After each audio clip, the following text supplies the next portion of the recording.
السلام علیکم ناظرین، 4 محرم الحرام ہے۔ خبر کا عنوان ہے بدایوں پر فرقہ پرستوں کی نظر۔ بدایوں میں ایک جامع مسجد شمسی ہے جس کو وہاں کی ہندو مہاسبھا نے مندر بتاتے ہوئے اس بارے میں وہاں کے حکام کو ADM کو باقاعدہ میمورنڈم دیا ہے اور میمورنڈم دے کر مانگ کی ہے کہ اس مسجد میں جو مندر ہے ہمیں پوجا کی ارچنا کی اجازت دی جائے۔ ایسا وہاں 2 دن پہلے ہو چکا ہے۔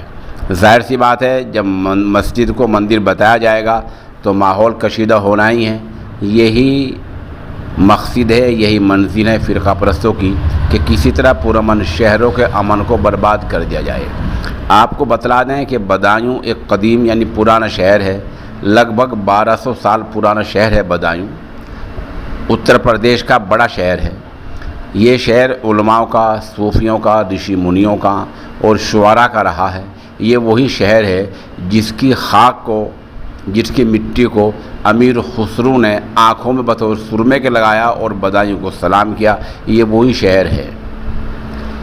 یہ خواجہ اجمیری کا شہر ہے۔ یہ بدایوں امن و شانتی والا شہر ہے، لیکن اب بدایوں کی ہندو مہاسبھا کو یہاں ہندو مسلم جو پیار سے رہ رہے ہیں وہ پیار سے پریم سے رہنا پسند نہیں آ رہا ہے۔ اس لیے وہاں کی جامع مسجد شمسی کو مندر بتا کر باقاعدہ میمورنڈم دیا گیا ہے اور ADM سے مانگ کی گئی ہے کہ ہمیں اس میں پوجا کی اجازت دے دی جائے۔ آپ کو بتلا دیں کہ لگ بھگ 30 برس پہلے ملک کی پارلیمنٹ نے ایک قانون پاس کیا تھا جس میں کہا گیا تھا کہ سن 1947 سے بعد میں جو مسجد ہے، جو مندر ہے، جو گرجا گھر ہیں، جو جین مذہب کی عبادت گاہیں ہیں، گرودوارے ہیں، ان سب کو اسی حیثیت میں رہنے دیا جائے علاوہ بابری مسجد کے۔ ایسا قانون 30 برس پہلے ملک کی پارلیمنٹ میں پاس ہو چکا ہے۔ سوال یہ ہے کہ قانون کس کے لیے ہے؟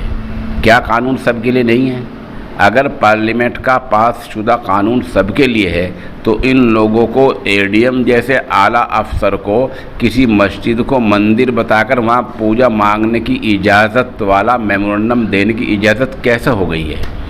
آخر ان لوگوں کو اب تک گرفتار کیوں نہیں کیا گیا ہے؟ ان لوگوں کو چھوٹ کیوں دی جا رہی ہے؟ اگر یہی رویہ رہا اور یہی نرم رویہ ان لوگوں کے ساتھ رہا تو بدایوں کا ماحول بگڑ سکتا ہے۔ ہماری سرکار سے مانگ ہے، مؤدباً ہم درخواست کرتے ہیں کہ سرکار وقت رہتے اس کو سمجھے اور بدایوں کے ماحول کو جو بگاڑنے کی لوگ کوشش کر رہے ہیں ان پر سرکار شکنجہ کشے، انکش لگائے۔ کیوں؟ جب یہ بات طے ہو چکی کہ 1947 سے بعد میں جو مندر ہے وہ مندر رہے گا، مسجد رہے گی، گرجا گھر رہے گا اور گرودوارہ رہے گا، تو اب کسی جامع مسجد کو مندر بتا کر اس میں پوجا کا حق مانگنا یہ کہاں کے انصاف کی بات ہے؟ بہرحال بدایوں جیسے امن و شانتی والے شہر پر ہندو مہاسبھا کی نظر بد لگ چکی ہے اور وہ اب وہاں ماحول کو بگاڑنا چاہ رہے ہیں۔ آپ بھی سب دعا کریں کہ اللہ رب العزت اس ملک میں امن و امان باقی رکھے۔ بدایوں شہر میں جو فتنہ اٹھنے والا ہے اللہ تعالیٰ اس سے اس شہر کو پوری طرح محفوظ رکھے۔ آمین ثم آمین۔